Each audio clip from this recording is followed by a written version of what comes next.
Хроніки геноциду Z. У рамках цього проекту ми будемо збирати та публікувати фото та відео доказу геноциду, який армія Російської Федерації влаштувала на території України, аби домогтися розголосу злочинів росіян на весь світ та домогтися гідного покарання вбивцям, гвалтівникам та катам українського народу.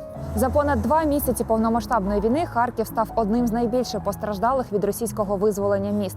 24 лютого росіяни перетнули кордони Харківської області, і вже 25 лютого вони нанесли удари по обласній дитячій лікарні та центру служби крові реактивними знарядами з касетними бойовими частинами. При цьому загинув чоловік, який чекав своєї черги на здачу донорської крові. Росіяни не змогли захопити першу столицю України за понад 70 днів. Отже, і сьогодні вони обстрілюють місто, завдаючи прямих ракетних та артилерійських ударів по житловим кварталам та об'єктам інфраструктури, використовуючи при цьому ракетні системи залпового вогню «Град» та «Ураган», а також міномети великого калібру. Тільки за одну добу 30 квітня ворог обстріляв Харківщину 380 разів тільки з РСЗВ. Ще 47 обстрілів з мінометів та артилерії припало на 3 житлові райони Харкова. Мета Росії очевидна – створити масову паніку, сіючи жертви серед цивільного населення та руйнування інфраструктури. Російські окупанти штучно створюють і загострюють гуманітарну та економічну кризи, при цьому вбиваючи мирне населення. Окупанти авіаударами та артилерійськими обстрілами знищили більшість корпусів Державного університету імені Каразіна, який має довгу історію та багаторічні традиції. Майдан Свободи у Харкові – одна з найбільших площ у Європі, де розташована Харківська державна обласна адміністрація, потрапив під ракетний обстріл. З-під завалів дістали тіла 24 загиблих, у тому числі однієї дитини. Серед загиблих були не тільки люди, які на той момент знаходилися всередині будівлі адміністрації, але й ті, що були назовні, поруч з волонтерським наметом «Все для перемоги», який стояв на цій площі всі 8 років російсько-української війни. Ще в березні СБУ перехопило телефонний дзвінок окупантів, у якому було сказано, що військовим РФ було віддано наказ стріляти по цивільним. Росіяни виконали цей наказ не вагаючись, повністю втративши моральне право називатися людьми. Так, у центрі Харкова під обстріл росіян потрапив інтернат для дітей-інвалідів. Сліпі діти-інваліди, які прожили тут все своє життя, залишилися без даху над головою у розпал морозів. Російський снаряд влучив в Успенський собор, де укривалися від ворога люди. Пошкоджені обстрілами Антонівська церква та церква Жон-Мироносець. Внаслідок артилерійського обстрілу пошкоджено меморіал у Дробицькому яру, де було розстріляно від 16 до 20 тисяч жертв Голокосту. Були завдані повітряні удари по будівлі оперного театру, філармонії. Також окупанти зруйнували приміщення Харківського інституту держуправління і, крім того, снаряди влучили у будівлю поліклініки та у Харківську телевізійну вежу.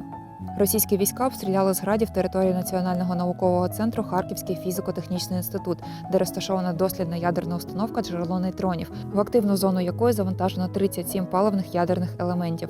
Зазначається, що руйнування ядерної установки та сховищ ядерних матеріалів могло призвести до масштабної екологічної катастрофи.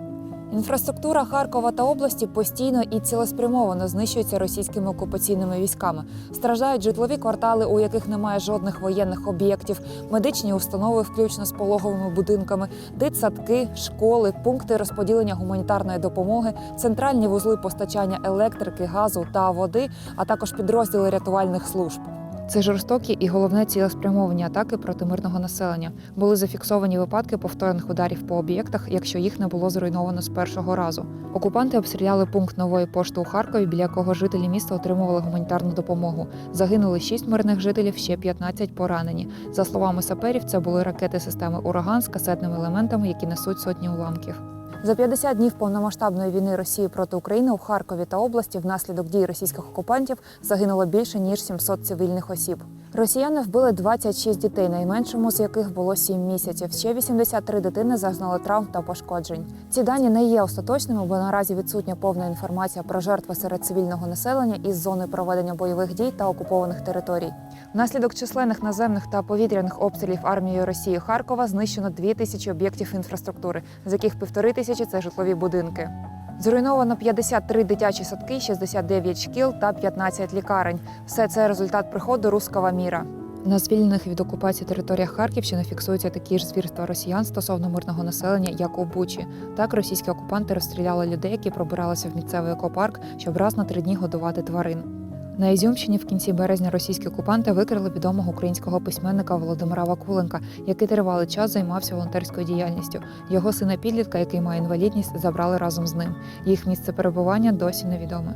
Російські військові піддають тортурам та вбивають українців заради забави.